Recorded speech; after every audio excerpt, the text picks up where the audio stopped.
السلام علیکم۔ آج ہم پڑھیں گے جمع ششم کی اردو۔ اس کا سبق نمبر 10 عنوان ہمارے مقامی کھیل کے آج ہم پڑھائی کریں گے صفحہ نمبر 55 کی۔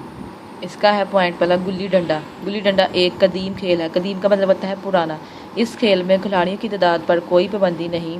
یہ کھیل ایک ڈنڈے اور گلی کی مدد سے کھیلا جاتا ہے۔ گلی کے دونوں سرے ترشے ہوئے اور نوکدار ہوتے ہیں۔ کھیل میں زمین پر ایک چھوٹا سا گڑھا بنایا جاتا ہے جسے کھتی کہتے ہیں۔ گلی کو کھتی میں رکھ کر ڈنڈے کی مدد سے ہوا میں اچھالا جاتا ہے۔ کھلاڑی اس گلی کو زمین پر گرنے سے پہلے بڑی پھرتی سے ڈنڈے کے ساتھ دوسری ضرب لگاتا ہے جس سے گلی دور چلی جاتی ہے۔ مخالف ٹیم کا کام دوسری ضرب کے بعد ہوا میں موجود اس گلی کو پکڑنا ہے۔ اگر مخالف ٹیم کا کھلاڑی گلی کو کیچ کا مطلب ہوتا ہے پکڑنا کرنے میں کامیاب ہو جائے تو کھیلنے والے کھلاڑی کی باری ختم ہو جاتی ہے۔ اگر مخالف ٹیم کا کوئی بھی کھلاڑی گلی کو ہوا میں نہ پکڑ سکے تو گلی کو مارنے والا کھلاڑی ڈنڈے کو کھتی پر رکھ دیتا ہے۔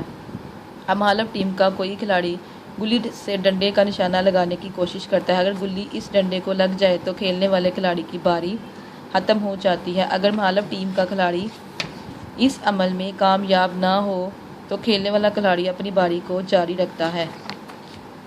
آگے ہے کشتی۔ کشتی بھی پاکستان کا مقبول کا مطلب ہوتا ہے مشہور کھیل ہے۔ اس کھیل کے قوانین نہایت سادہ اور آسان ہوتے ہیں۔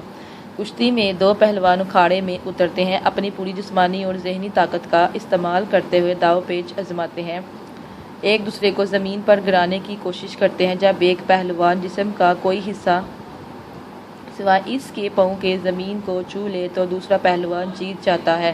جب تک ایک پہلوان دوسرے کو چت نہیں کر لیتا مقابلہ چت کا مطلب ہوتا ہے پشت کے بل پڑا ہوا نہیں کر لیتا مقابلہ جاری رہتا ہے۔ پڑھنے کے دوران میں جہاں کھیل کے میدان ویران ہوتے ہیں وہاں کیا آباد ہوتا ہے؟ پاکستان میں کھیلے جانے والے کچھ کھیلوں کے نام بتائیں۔ آگے ہے آنکھ مچولی۔ آنکھ مچولی ایک دلچسپ اور آسان کھیل ہے۔ یہ کھیل کئی طریقوں سے کھیلا جاتا ہے۔ ایک عام طریقہ یہ ہے کہ بچے گھر کے صحن یا کسی کھلے میدان میں اکٹھے ہوتے ہیں۔ سب بچوں کی مشترکہ رائے سے کسی ایک بچے کی آنکھوں پر پٹی باندھ دی جاتی ہے۔ باقی بچے مختلف آوازیں نکالتے ہوئے ادھر ادھر بھاگتے ہیں اور آنکھوں پر پٹی والا بچہ باقی بچوں کو پکڑنے کی کوشش کرتا ہے۔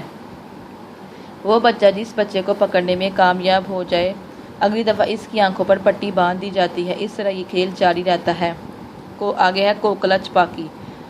کوکلا چھپاکی کی بھی بچوں کا ایک پسندیدہ کھیل ہے۔ اس کھیل میں بچے ایک دائرے میں آنکھیں بند کر کے پاؤں کے بل بیٹھ جاتے ہیں۔ ایک بچہ ہاتھ میں کپڑے کا بنا ہوا کوڑا پکڑ لیتا ہے اور اس کوڑے کو اپنے پیچھے چھپا کر بچوں کے گرد چکر لگا کہتا ہے کوکلا چھپاکی جمعرات آئی ہے، جو آگے پیچھے دیکھے اس کی شامت آئی ہے۔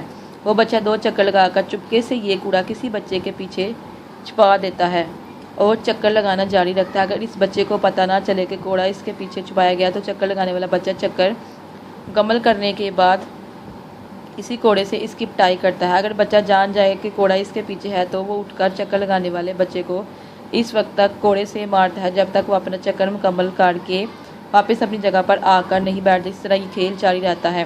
ان کے علاوہ اور بھی بہت سے روایتی کھیل ہیں جو بچے بہت شوق سے کھیلتے ہیں۔